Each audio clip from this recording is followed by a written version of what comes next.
행복한 교회 승리하는 성도 여러분, 하루 성경 한 장, 5분 메시지, 30분 기도, 기도와 말씀으로 삶을 세워가는 함께하는 153 경건의 시간에 오신 것을 환영합니다. 오늘은 224번째 함께하는 153 1월 16일 토요일 순서입니다. 오늘은 그동안 들어왔던 댓글 좀 읽고 가도록 하겠습니다. 정태현 집사님 동부에서 주님께서 믿음 있는 자를 보겠느냐 말씀이 생각납니다. 많은 것들이 변화되어서 힘든 이 시기를 서로 격려하며 이기게 하소서. 낙심하지 말지니 때가 되면 이루시는 하나님 진리로 채워서 모든 사람들이 예수의 이름으로 승리하게 하소서. 아멘. 예수의 이름으로 승리하게 하소서. 참 아멘 하게 되는 그런 댓글이었고요. 또 주님 품 안에 있으니 안전하고 평강과 기쁨이 넘치나이다 라는 댓글이 있었습니다. 어디서나 주님의 품이 바로 우리가 거할 것이 되는 것이죠. 또 이런 댓글이 있었네요. 나 자신을 온전히 내려놓지 못하는 나의 모습에 때로는 지칠 때가 있습니다. 나의 집을 온전히 여호와께 맡길 때 사방이 우겨쌈이 있을지라도 붙드시는 하나님께 오늘도 맡기고 나아가는 하루를 승리하는 하루가 되게 하소서. 감사합니다. 이런 말씀 있었고, 또 어떤 분들 하나님 아버지께 맡기고 놓아드립니다. 버림으로 채워지는 기쁨을 맛보는 삶이 되게 도와주소서. 또 이런 댓글이 있었습니다. 조건 없이 주님을 따르는 말씀을 읽고 어느덧 걱정과 근심과 나의 소원을 바라고 살던 시간들 회개하며 다시금 주님만 소원합니다. 오직 성령의 능으로 저를 인도하시고 만들어 가시는 주님께 합한 마음 되게 저를 붙들어 주소서라는 댓글 또 있었고요. 또 하나님을 아는 지식에 머물지 않게 하시고 말씀을 더욱 의지하여 내 뜻대로 마시고 아버지의 뜻대로 하나님의 길을 가게 하여 주옵소서. 미국에 일어나는 모든 일들이 돌이켜 하나님의 긍휼하심을 바라보며 이 땅이 하나님의 나라로 다시 회복시켜 주옵소서. 감사합니다. 이런 댓글 있었고요. 또 어떤 분 잘 보고 갑니다 라는 짧은 댓글도 여러분들 감사합니다. 이런 귀한 고백들이 우리들의 삶에서 능력이 되고 하나님의 은혜를 가져오는 역사가 되기를 바랍니다. 혹시 여러분들 한 번도 댓글 달지 않았다면 여러분들에게 이 시간 좀 도전합니다. 좀 댓글 달고 같이 나누어서 이 말씀이 더욱더 풍성해지는 우리 안에, 우리 공동체 안에, 우리 인터넷 공동체 안에도 풍성해지는 그런 시간들이 됐으면 좋겠습니다. 네, 우리 같이 찬양하겠습니다. 네, 오늘 말씀은 시편 58편 1절부터 마지막 절까지의 말씀입니다. 자, 여러분들 성경책 다 가지고 오시고 저와 같이 읽어 가도록 하겠습니다. 통치자들아 너희가 정의를 말해야 하거늘 어찌 잠잠하냐. 인자들아 너희가 올바르게 판결해야 하거늘 어찌 잠잠하냐. 아직도 너희가 중심에 악을 행하며 땅에서 너희 손으로 폭력을 달아주는도다. 악인은 모태에서부터 멀어졌으며 나면서부터 곁길로 나아가 거짓을 말하는도다. 그들의 독은 뱀의 독 같으며 그들은 귀를 막은 귀머거리 독사 같으니 술사에 흘리는 소리도 듣지 않고 능숙한 술객의 요술도 따르지 아니하는 독사로다. 하나님이여 그들의 입에서 이를 꺾으소서. 여호와여 젊은 사자의 어금니를 꺾어내시며 그들이 급히 흐르는 물같이 사라지게 하시며 겨누는 화살이 꺾임 같게 하시며 소멸하여 가는 달팽이 같게 하시며 만삭되지 못하여 출생한 아기가 햇빛을 보지 못함 같게 하소서. 가시나무 불이 가마를 뜨겁게 하기 전에 생나무든지 불붙는 나무든지 강한 바람으로 휩쓸려 가게 하소서. 의인이 악인의 보복 당함을 보고 기뻐하며 그의 발에 악인의 피에 씻으리로다. 그때 사람의 말이 진실로 의인에게 갚음이 있고 진실로 땅에서 심판하시는 하나님이 계시다 하리로다. 아멘. 예, 오늘 본문 시편 이 58편은 그 배경이 아직 정확하게 알려지고 있지는 않지만 이 연구하는 학자들에 의하면 아마 사울 왕에게 쫓길 때 아니면 압살롬에게 쫓길 때 다윗에 의해서 지어진 시가 아닌가 그렇게 추정합니다. 뭐 일리는 있지만 아직 명확한 증거가 없습니다. 근데 우리가 이 시편을 곰곰이 보면은 이 시편이 과거에 우리가 보아왔던 시편과는 굉장히 좀 다르다는 것을 알 수가 있습니다. 일단 쓰이는 언어가 무섭고 또 무겁고 통렬하고 두려움을 갖고 오게 합니다. 뱀의 독, 젊은 사자의 어금니를 꺾어내시며 소멸하는 달팽이. 이런 말들이 그 하나님의 사랑, 자비와는 조금 거리가 있는 언어 같아요. 또 누군가를 축복하거나 감사하거나 영광 돌리는 그런 내용이 아니라 책망하고 분내고 통탄하며 무엇인가 되지 못하게 하는 그런 뉘앙스가 계속해서 나옵니다. 그래서 성경학자들은 이런 종류의 시를 저주시라고 그렇게 부릅니다. 다윗이 무엇을 저주하였을까요? 왜 저주하였을까요? 그 이유는 무엇이었을까요? 이 시간에 조금만 더 깊이 들어가서 생각해 보도록 하겠습니다. 다윗은 1절에서 이렇게 저주를 하는데요. 그 통치자들에 대해서, 그들의 악함에 대해서, 악인들에 대해서 고발하고 있습니다. 1절, 통치자들아 너희가 정의를 말해야 하거늘 어찌 잠잠하냐? 인자들아 너희가 올바르게 판결해야 하거늘 어찌 잠잠하냐? 라고 말하고 있습니다.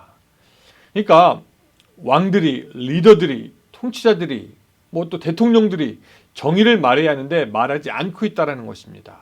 또 인자라고 하면서 법을 심판하는 사람들이 잠잠하게 있음을 굉장하게 답답하게 생각하고 있습니다. 그러면서 너희들 2절에 보니까 아직도 너희가 중심에 악을 행한다. 땅에서 너희 손으로 폭력을 달아주고 있다라고 말하고 있습니다. 또 4절에서 보면 그들의 특징을 뭐라고 얘기하고 있냐면 귀를 막은 귀머거리 독사 같다라고 하면서 도무지 듣지는 않지만 독을 뿜는 그런 뱀 같다라고 말하고 있는 것이죠. 이것으로 보아 여러분 악한 자들에게는 세 가지의 특징이 있습니다. 첫 번째, 악을 말하지 않는다라는 것입니다.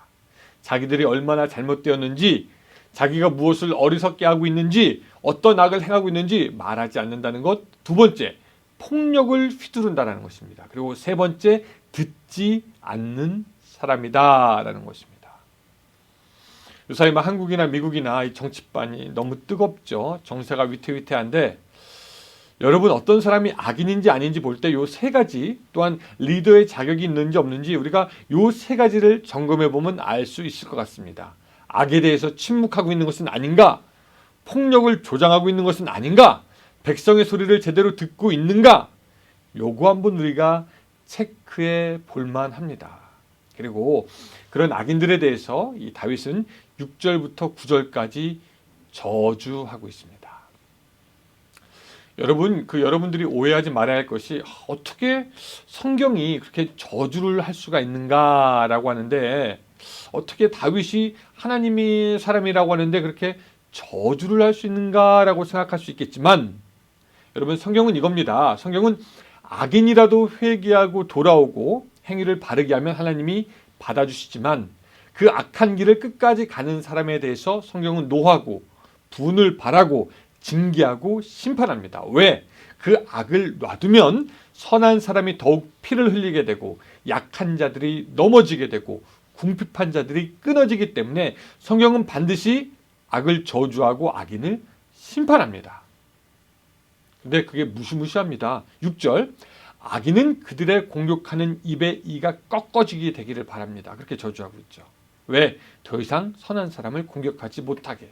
7절, 그들이 사라질 것을 말씀하고 있고 8절과 9절도 뭐 소멸하는 달팽이, 바람에 쓸려가는 나무처럼 사라질 것이라고 이렇게 악인들에 대한 저주의 말씀을 하고 있습니다. 사랑하는 여러분, 우리에게는 믿는 것이 있어요. 그것은 뭐냐면 하나님께서 선한 사람에게, 그를 따르는 선한 사람에게 상을 주신다라는 겁니다. 근데 우리는 또 믿는 또 다른 것이 있는데 그것은 뭐냐면 하나님이 악한 사람을 심판한다라는 것입니다. 세상의 사람들은 그렇게 생각해요. 내가 뭐 옳은 일을 하든지 뭐 악한 일을 하든지 내가 원하는 것을 하고 뭐 그거에 대한 책임 내가 지면 되는 거 아니냐? 라고 하면서 저마다 옳은 것을 행한다라고 하지만 사실 사람들은 무엇이 옳은지 틀린지 좋은 건지 나쁜 건지 모르면서 행동합니다. 우리 정치하는 사람들 보면서 알 수 있지 않습니까? 그들이 뭐 옳게 한다고 하지만 정작 우리가 볼 때는 뭐가 옳은 건지 틀린 건지 잘 모르면서 그저 자기의 길이 맞다라고 하는 것 같습니다. 근데 여러분, 우리는 그렇지 않죠. 우리는 우리를 각각 부르신 하나님께서 우리 각각에게 원하는 것이 있고 그 길을 걸을 때 하나님께서 상 주시고 반대로 하나님을 떠나 죄악의 길을 걸을 때 우리는 심판받게 되는 것을 압니다. 그래서 정리해 보면은 각각의 소견대로 옳은 대로 행한다고 하지만 하나님은 판단할 것이고 개인의 기준이 아니라 하나님의 기준에 맞지 않는 것 하나님이 심판하셔서 그 결과 악인들을 멸하게 하실 줄로 여러분 믿으시기 바랍니다. 우리의 믿음은 선한 사람들, 하나님을 따르는 사람들, 십자가를 지는 사람들에게 복을 주시고 상 주시는 이심을 믿는 것이지만 또한 악인들을 멸하는 하나님의 권능과 정의 앞에서도 우리는 그것을 믿고 두려워합니다. 자, 10절과 11절은요. 이 모든 일을 보고 난 결과 의인의 고백을 이야기합니다. 10절에서는 악인의 심판을 보고 의인들이 기뻐할 것이고 또 11절에 악인들이 심판받는 것 보고 하나님은 정말 계시구나 라고 하는 의인의 고백으로 끝납니다. 그때 사람의 말이 진실로 의인에게 갚음이 있고 진실로 땅에서 심판하시는 하나님이 계시다 하리로다 그렇게 말씀하고 있습니다. 동부에 살 때 제가 있던 집이 거의 숲속에 있었어요. 허리케인이 쫙 오면은 그 숲속에서 이 나무 흔들리는 소리가 막 장난이 아니었습니다. 또 길가에 나가 보면은 어른 허리보다 더 굵은 나무가 막 쓰러지는 것을 보면 밤이 되면 막 걱정이 돼요. 야, 이거 바람에 지붕이 날아가진 않나? 또 지붕 위로 나무가 쓰러지진 않나? 빨리 좀 시간이 지나갔으면 좋겠다. 그렇게 비바람 소리에 밤새 뒤척이다가 새벽기도 갈 때 일어나 보고 하늘 봤을 때 하늘에 비가 그치고 동쪽 하늘이 파랗게 열리는 것을 보면 감사하다라는 생각을 합니다.